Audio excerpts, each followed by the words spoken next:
రతన్ టాటా ప్రపంచ పారిశ్రామికవేత్తల్లో దేశభక్తి, ప్రజాసేవే ధ్యేయంగా ఎదిగిన వ్యక్తి అని కేంద్ర మంత్రి శ్రీనివాస వర్మ ప్రశంసించారు. వ్యాపారం అంటే డబ్బు సంపాదించడమే కాదని చాటి చెప్పిన వ్యక్తి అని కొనియాడారు. అందుకే ఆయన ప్రపంచ కుబేరుల జాబితాలో ఆయన పేరు కనిపించిందన్నారు.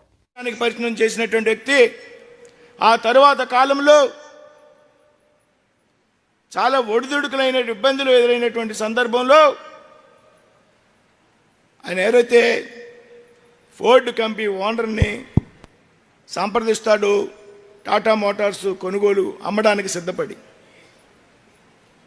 ఆ సందర్భంలో ఆయన అవమానించినప్పుడు ఫోర్డ్ యజమాని నిరంతర అంకుఠిత దీక్షతో పనిచేసి వ్యాపార సామ్రాజ్యాన్ని ముందుకు తీసుకువెళ్తే ఆ తర్వాత అదే ఫోర్డ్ కంపెనీ యాజమాన్యం ఏదైతే ఉన్నదో వారు రతన్ టాటా గారికి ఆయన కంపెనీని అమ్మివేయడం జరిగింది. ఇది రతన్ టాటా గారి యొక్క విజయాన్ని.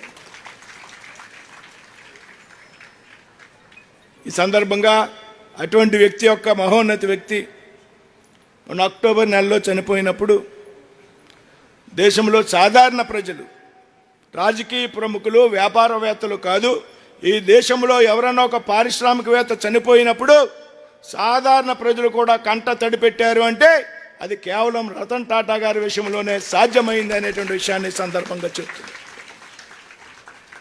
మరి అటువంటి రతన్ టాటా గారి విగ్రహాన్ని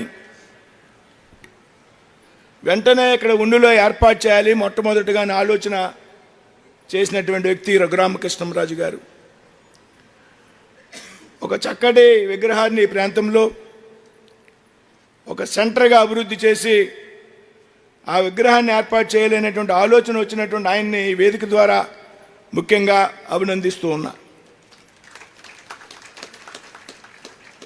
అదేవిధంగా మంత్రులు నిమ్మల రామానాయుడు గారు, వివిధ శాసనసభ్యులు, ఇవాళ ఈ జిల్లా యొక్క అదృష్టం ఇవాళ లోకేష్ గారికి చెప్తా ఉన్నా,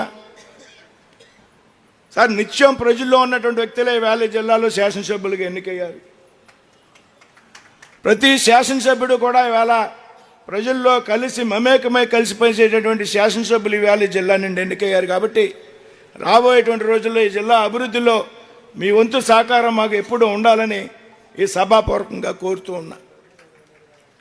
ఇంకా నారా లోకేష్ గారు, చంద్రబాబు నాయుడు గారు, మీ అందరికీ తెలుసు నేను భారతీయ జనతా పార్టీకి చెందినటువంటి కార్యకర్తని.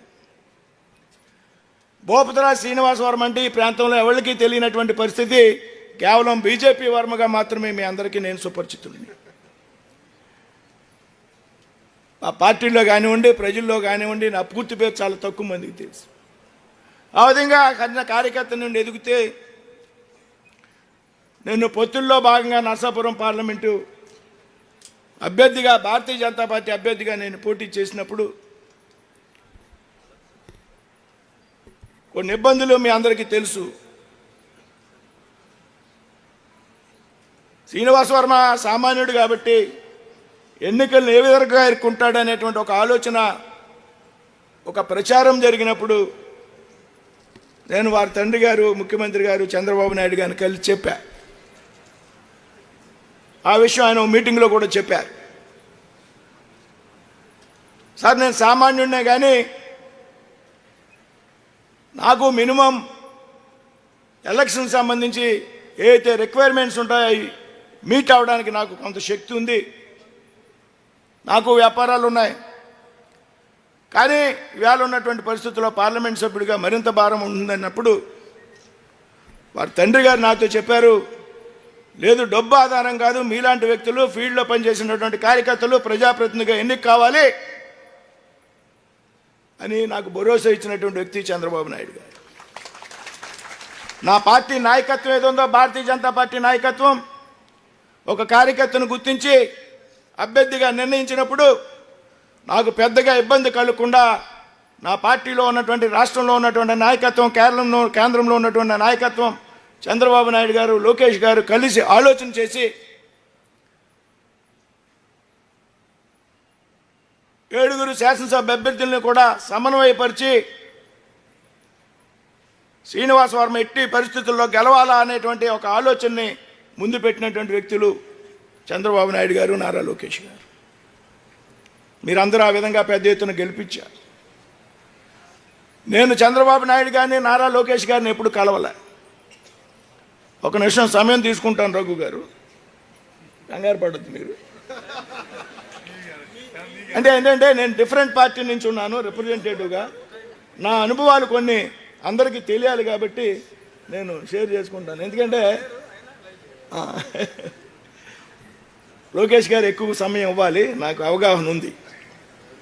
కానీ ఒక తెలుగుదేశం పార్టీ నుంచి మాట్లాడేటువంటి శాసనసభ్యులు, నాయకుల కన్నా భారతీయ జనతా పార్టీ పార్లమెంట్ సభ్యుడిగా, కూటమికి చెందినటువంటి వ్యక్తిగా నేను కొన్ని విషయాలు మీతో షేర్ చేసుకోవాలి కాబట్టి నేను మాట్లాడుతా ఉన్నాను.